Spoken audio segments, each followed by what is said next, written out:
कैसे हैं दोस्तों।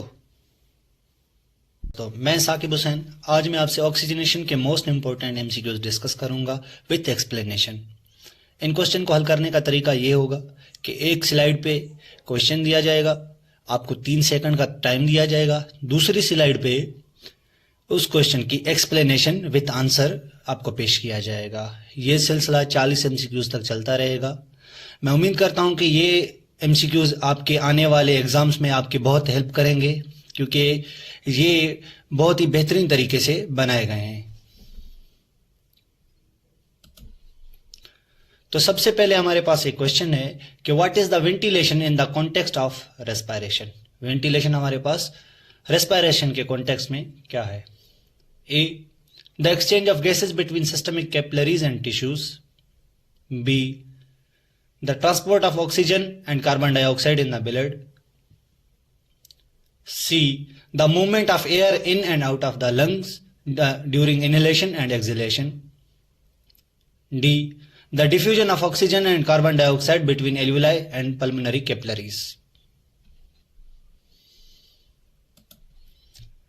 तो इसका जो आंसर है हमारे पास वो है C, the movement of air in and out of the lungs during inhalation and exhalation.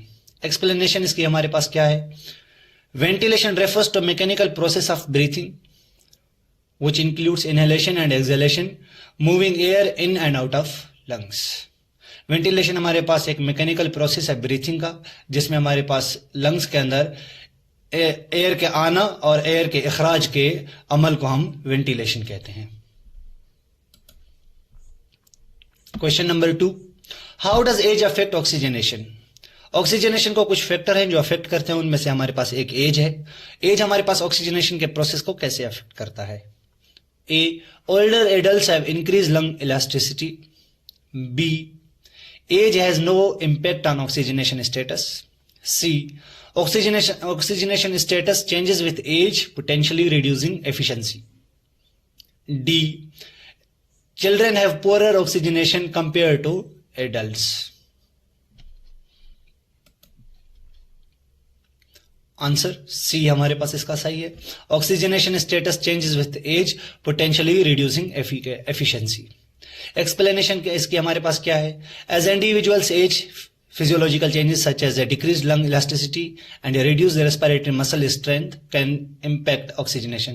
जैसे जैसे इंसान की जो एज है वो ज्यादा होती जाती है, उसके साथ मसल्स की जो इलास्टिसिटी है और जो स्ट्रेंथ है वो भी उसके साथ कम होती है, जिसकी वजह से इसका ऑक्सीजनेशन पे बहुत ज्यादा असर पड़ता है। जो मसल हमारे पास रेस्पिरेटरी के होते हैं उनमें जो स्ट्रेंथ होती है वो रिड्यूस हो जाती है, और हमारे पास लंग्स के जो मसल्स होते हैं उनमें इलास्टिसिटी जो है वो कम हो जाती है। Question number 3, which lifestyle factor is most associated with alteration in oxygenation.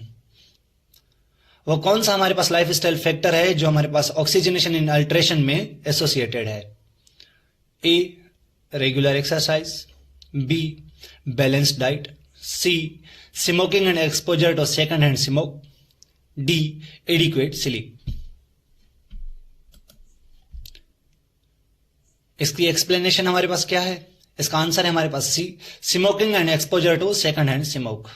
अब सेकंड हैंड स्मोक का आपको मैं थोड़ा सा एक कॉन्सेप्ट दे दूं। सेकंड हैंड स्मोक हम उस अमल को कहते हैं, अगर कोई इंसान खुद स्मोक नहीं करता लेकिन वो उस इंसान या उन ग्रुप में बैठता है जो स्मोकिंग करते हैं, तो इनडायरेक्टली वो भी स्मोक को इनहेल कर रहा है।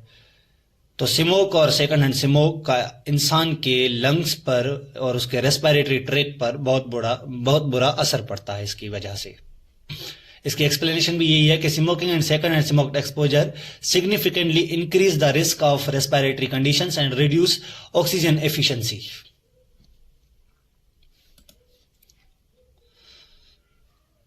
Question number 4, how does stress affect oxygenation? A, it has no impact on oxygenation. B, it causes relaxation of respiratory muscles. C, it can increase oxygen demand and disturb effective breathing patterns.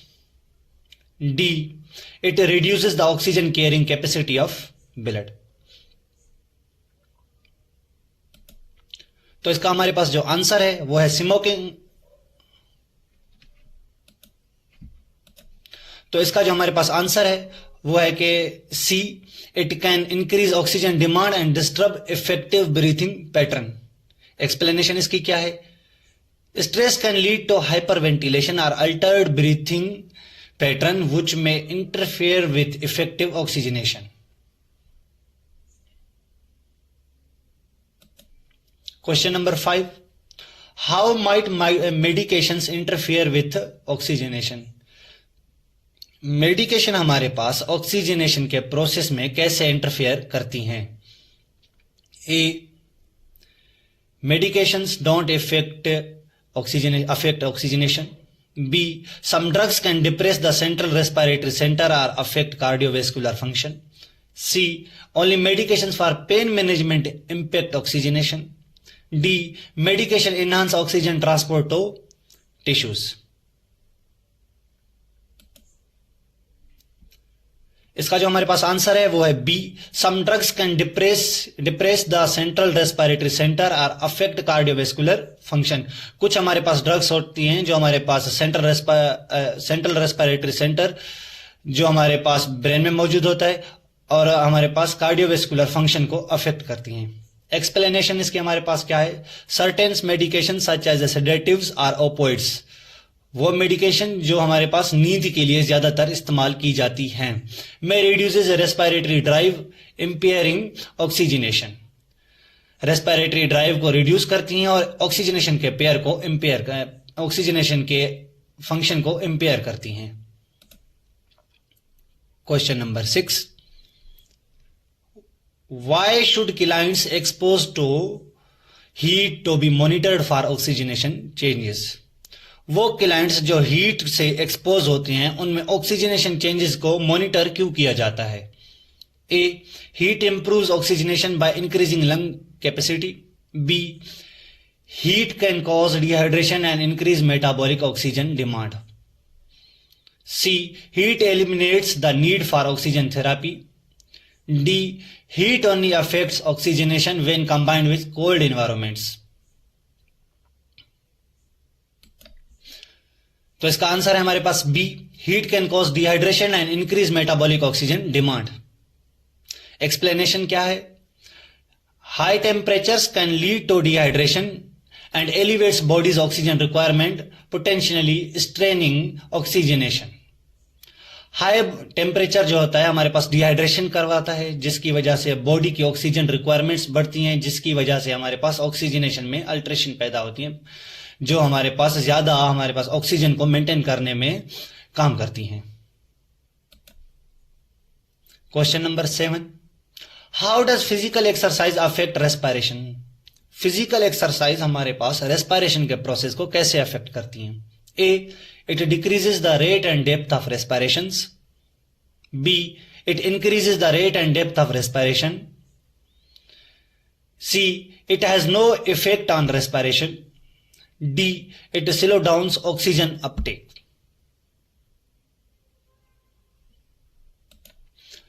तो इसका हमारे पास जो सही answer है वो है B, it increases the rate and depth of respirations. Explanation क्या है इसकी हमारे पास? Physical exercise stimulates the respiratory system to increase oxygen delivery to meet body's elevated metabolic demand. हमारे बॉडी के सेल जो होते हैं वो हाइपर एक्टिव हो जाते हैं, जिसकी वजह से उनकी मेटाबॉलिक डिमांड्स भी बढ़ जाती है और उन डिमांड्स को पूरा करने के लिए उनको ज्यादा ऑक्सीजन की जरूरत होती है ताकि एटीपी ज्यादा बन सके।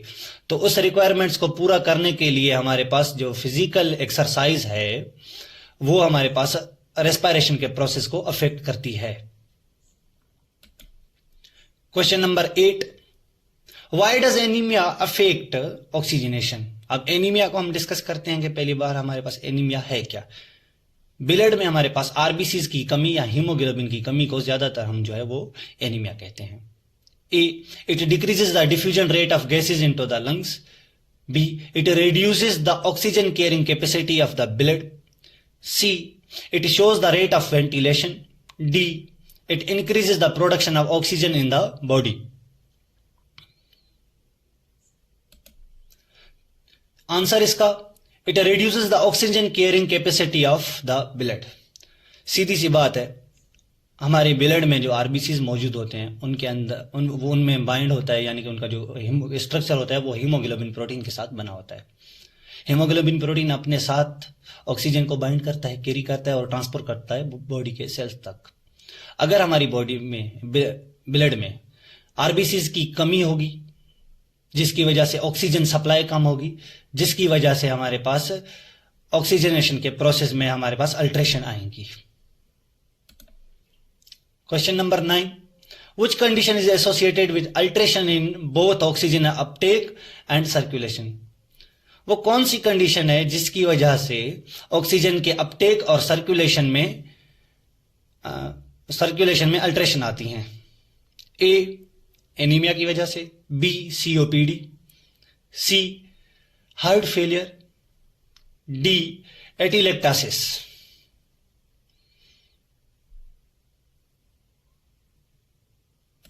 तो इसका हमारे पास जो आंसर है वो है सी, हार्ट फेलियर की वजह से हमारे पास जो है वो रिड्यूस होता है। इसकी जो एक्सप्लेनेशन है हमारे पास, heart failures reduces the heart's ability to pump oxygenated blood effectively affecting both oxygen uptake and systemic circulation.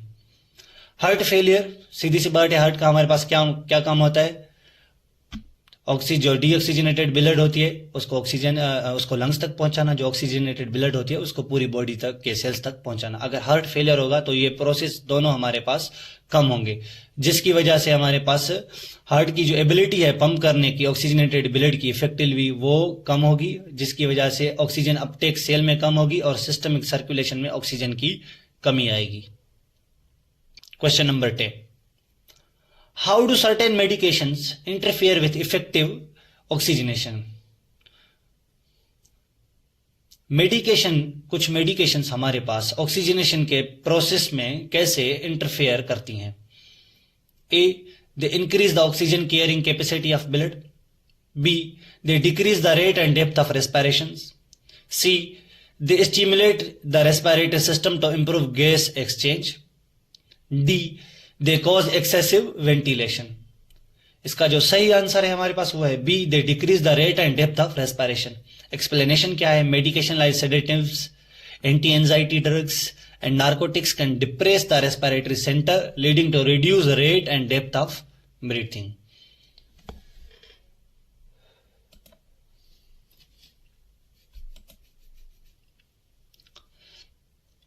Question number 11, why are clients taking morphine at higher risk of oxygenation issues? जो client morphine हमारे पास drug लेते हैं वो higher risk पर क्यों होते हैं oxygenation के इश्यूज पर? A, morphine enhances oxygen demand, B, morphine suppresses central respiratory centre, C, morphine stimulates excessive respiratory efforts, D, morphine causes bronchospasm.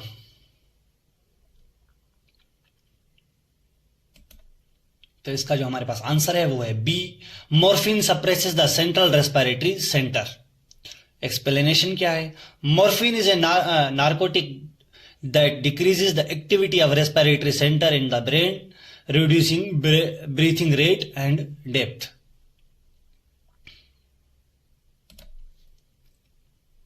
Question number 12, what is hypoxia? अक्सर आपने यह सवाल सुना होगा और ये वाइवा के लिए आपके लिए भी बहुत इंपॉर्टेंट क्वेश्चन है। What is hypoxia? A, excessive oxygen supply to the body, B, insufficient oxygen supply anywhere in the body, C, an increase in carbon dioxide levels in the body blood, D, normal oxygen levels in tissues. सही answer इसका B है, insufficient oxygen supply anywhere in the body. Explanation क्या है? Hypoxia refers to a condition where the oxygen supply is inadequate for normal physiological functions.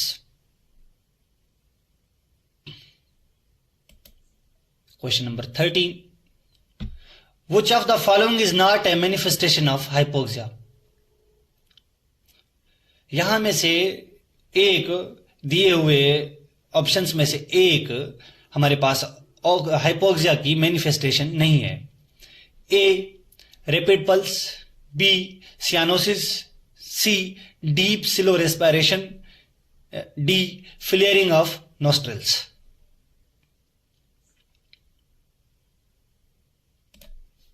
इसका सही answer deep and slow respiration है। इसकी explanation क्या है? Hypoxia typically causes rapid shallow respiration, not deep and slow breathing. और इसमें हमारे पास जो इसका दूसरा एक उसमें दिया हुआ था मैनिफेस्टेशन, या उसमें था हमारे पास फ्लेयरिंग ऑफ नोस्ट्रिल्स। ये इस वजह से होते हैं क्योंकि बॉडी में जब भी हाइपोक्सिया होती है तब बॉडी में ऑक्सीजन की नीड ज्यादा होती है, तब नोस्ट्रल जो है वो अपनी वाइडनिंग के थ्रू ऑक्सीजन की सप्लाई को बढ़ाने की कोशिश करते हैं। Question number 14, how does cyanosis manifest in hypoxia?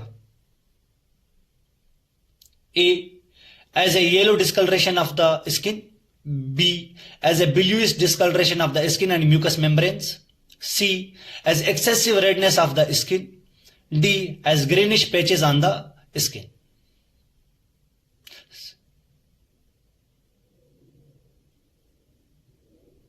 किसी भी इंसान को अगर हाइपोक्सिया होती है तो उसमें साइनोसिस की कौन सा जो एक अहम साइन है वो नजर आता है वो इंसान की बॉडी पर।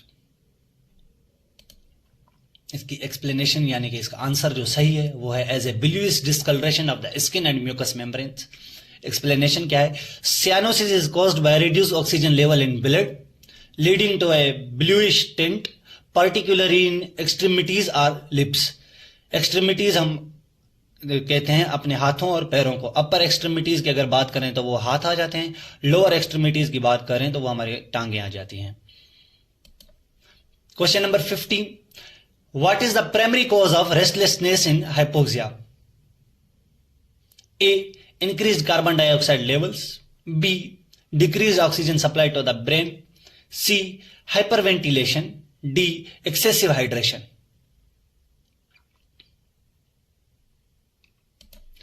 इसका जो सही आंसर है वो है B, decreased oxygen supply to the brain.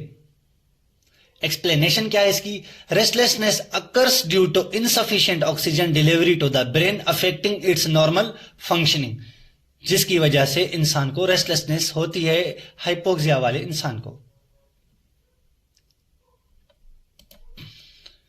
Question number 16, how does flaring of nostrils assist during hypoxia?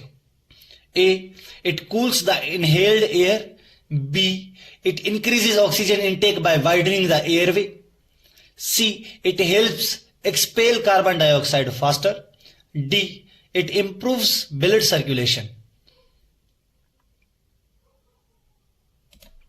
इसका जो सही आंसर है वो है B, it increases oxygen intake by widening the airway. Explanation क्या है इसकी? Flaring nostril create a large opening for air flow helping to improve oxygen delivery during hypoxia. Question number 17, what is term for normal respiration that is quite rhythmic and effortless? Most important question for exam purpose.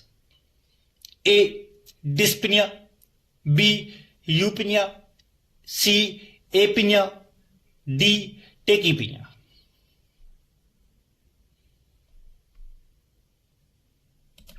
इसका जो सही answer है वो है B, यूपिनिया। Explanation क्या है इसकी? Eupnoea refers to normal breathing that is effortless and occurs at a regular rhythm.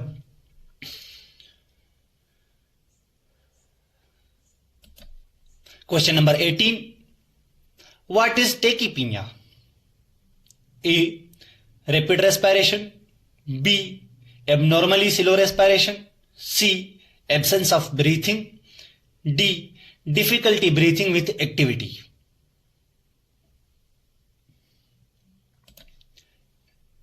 Answer इसका हमारे पास जो सही है वो है ए, रैपिड रेस्पिरेशन। एक्सप्लेनेशन क्या है इसकी हमारे पास? Tachypnoea is characterised by an increase respiratory rate often associated with conditions like fever और hypoxia. Question number 19, which term describes abnormally slow respiration? A, tachypnoea, B bradypnoea, C dyspnoea, D orthopnoea. इसका जो सही answer है वो है ब्रेडीपीनिया। Explanation क्या है इसकी हमारे पास कि bradypnoea refers to a slower than normal respiratory rate which can result from conditions such as a opioid use or brain injury. Question number 20. What does apnea means? A. Difficulty breathing. B. Rapid breathing. C. Absence of breathing. D. Difficulty breathing with activity.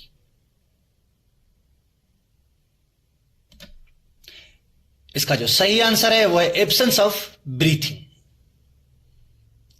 Medical जबान में एक चीज अहम याद रखें हमेशा के लिए, जहां पे भी हमारे पास एक लफ्ज के शुरू में अगर ए आ जाए ना तो वो उसमें नोट को जाहिर करता है।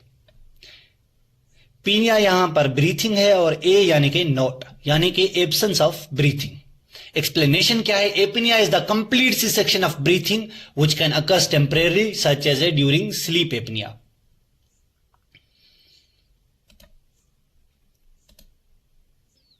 Question number 21.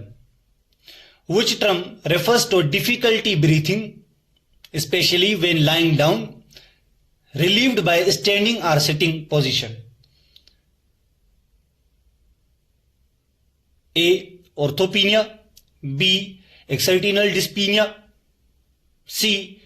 Bradypnea. D. Cyanosis.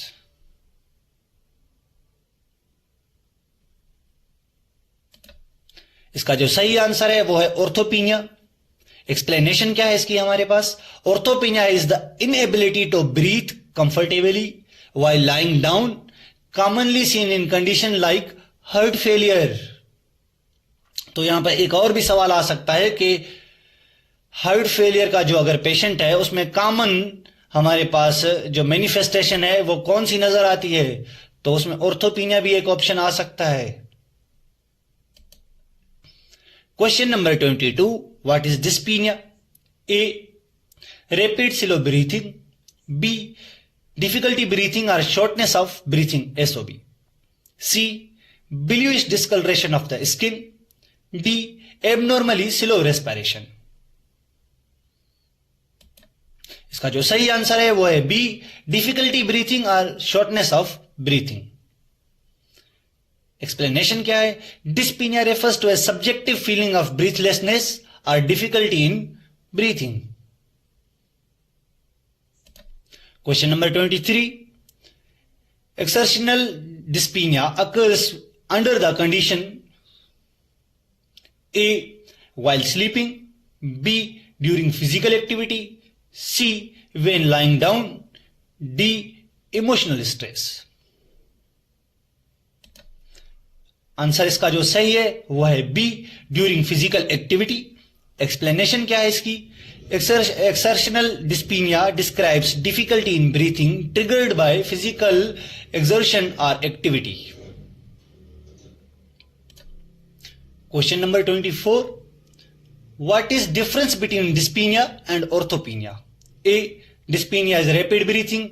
ऑर्थोपीनिया occurs only during physical exertion और एक्टिविटी. B.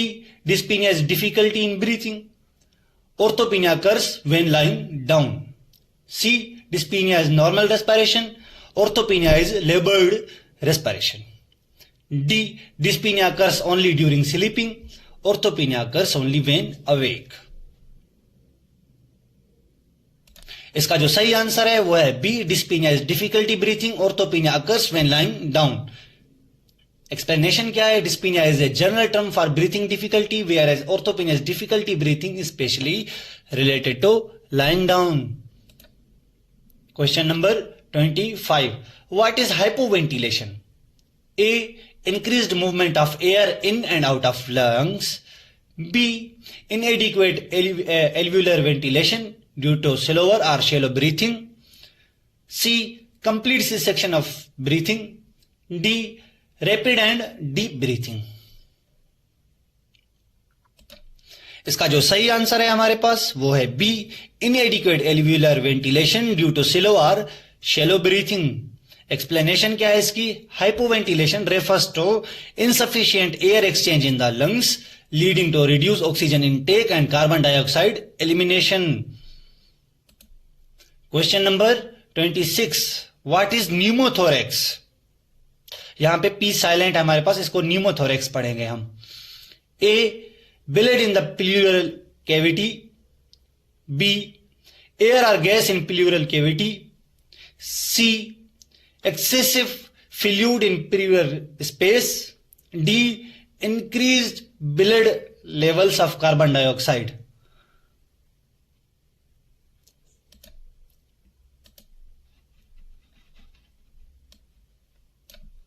अब यहां पे हमारे पास ये लंग्स आ गया। लंग्स की इस कैविटी को हम प्लूरल कैविटी कहते हैं। ये लंग्स का ये जो दिया हुआ है ये लंग्स की प्लूरल कैविटी है। ये हमारे पास ये बात कर रहा है कि इसमें हमारे पास कौन सी चीज आने की वजह से न्यूमोथोरेक्स एक कंडीशन है जो कॉज होती है।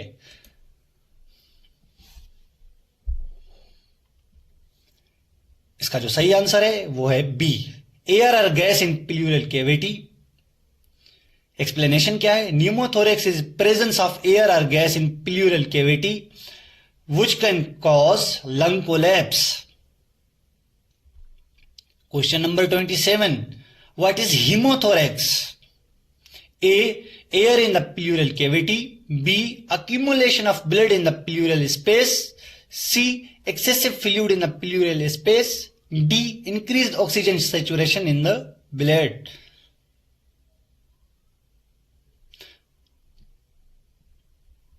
तो इसका जो सही आंसर है हमारे पास वो है B, accumulation of blood in the pleural space.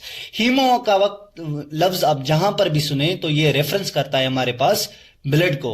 Explanation क्या है? Haemothorax is collection of blood in pleural cavity often caused by trauma और इंजरी। इंजरी ज्यादातर हमारे पास बैक्टीरियल होती है और वायरल भी हो सकती है, ज्यादातर हमारे पास बैक्टीरियल होती है। Question number 28. What does pleural effusion refers to? A, air or gas in pleural cavity. B, excessive fluid in the pleural space. C, increased carbon dioxide level in the blood. D, reduce oxygen levels in the blood.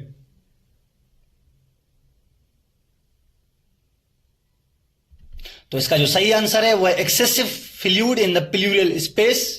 Explanation क्या है इसकी? Pleural effusion is the abnormal accumulation of fluid in the pleural space which can impair lungs expansion. Question number 29, what is the primary cause of hypoxaemia?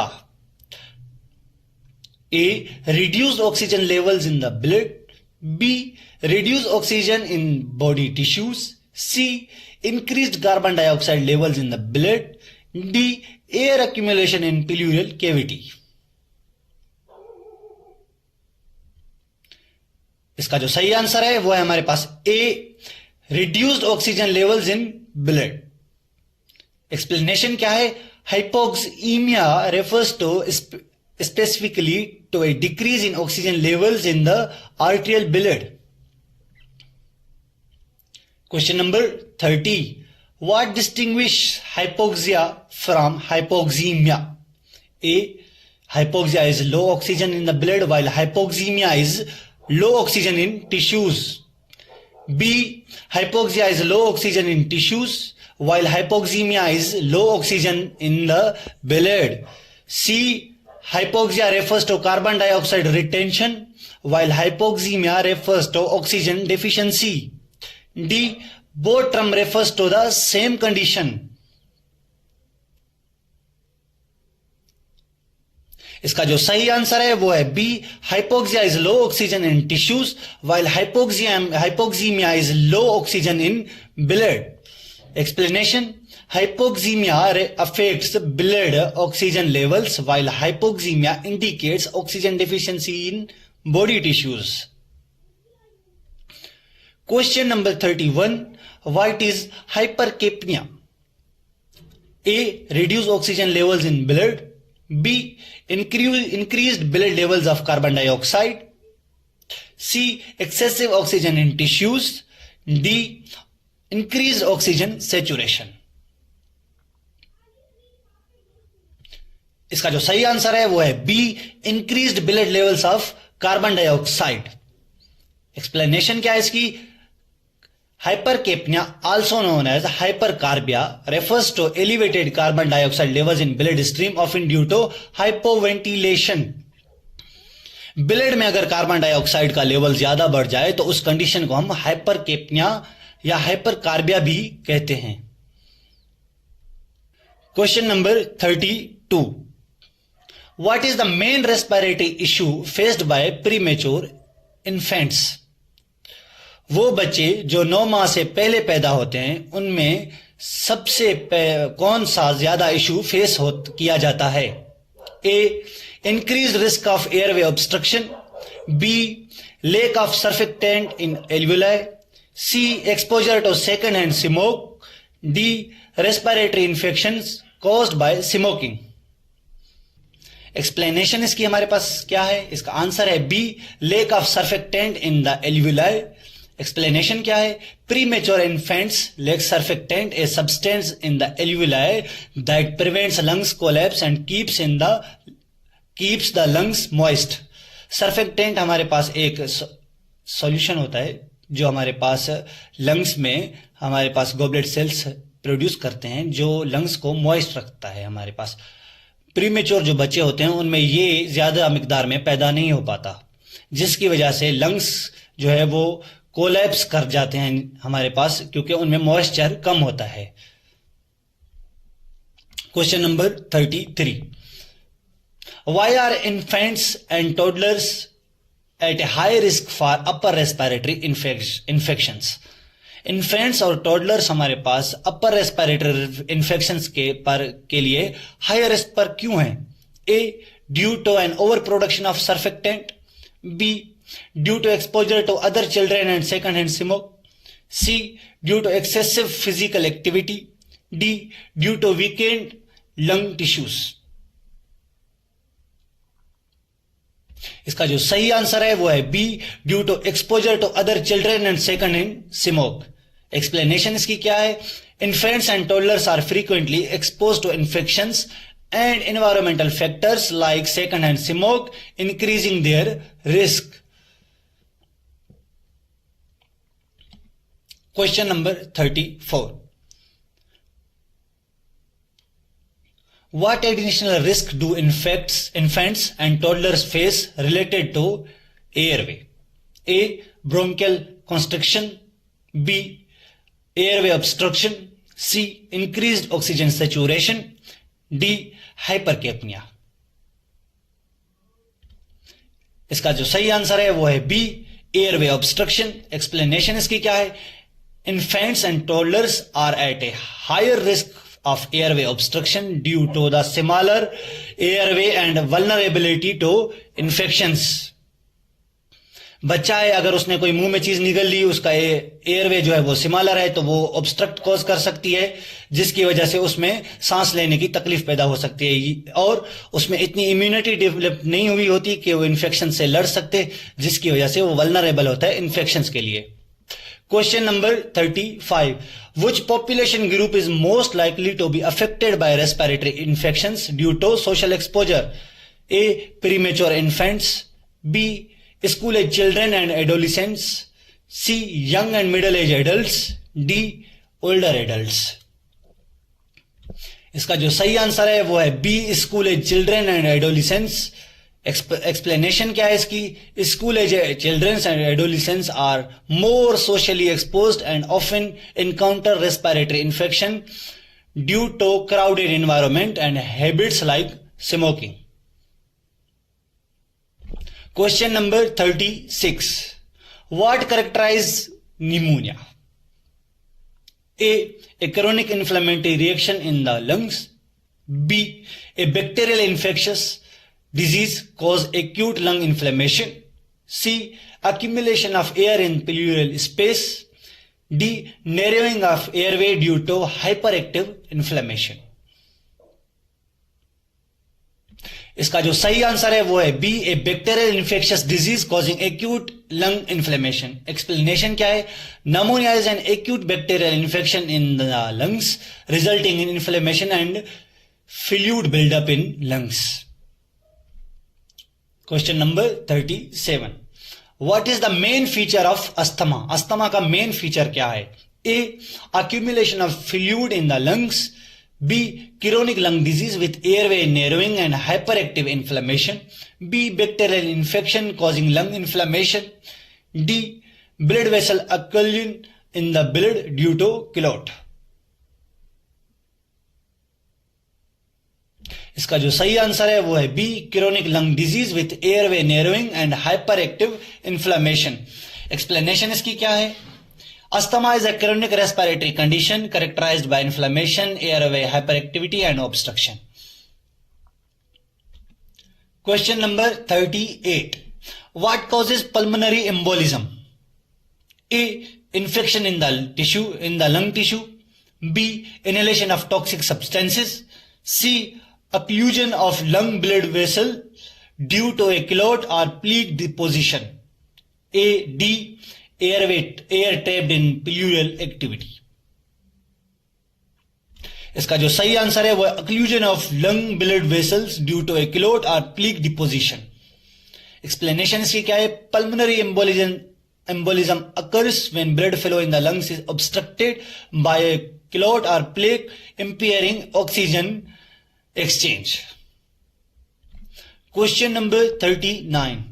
Which emergency involves acute inflammation in the lungs caused by bacterial infection? A, asthma. B, pneumonia. C, pneumothorax.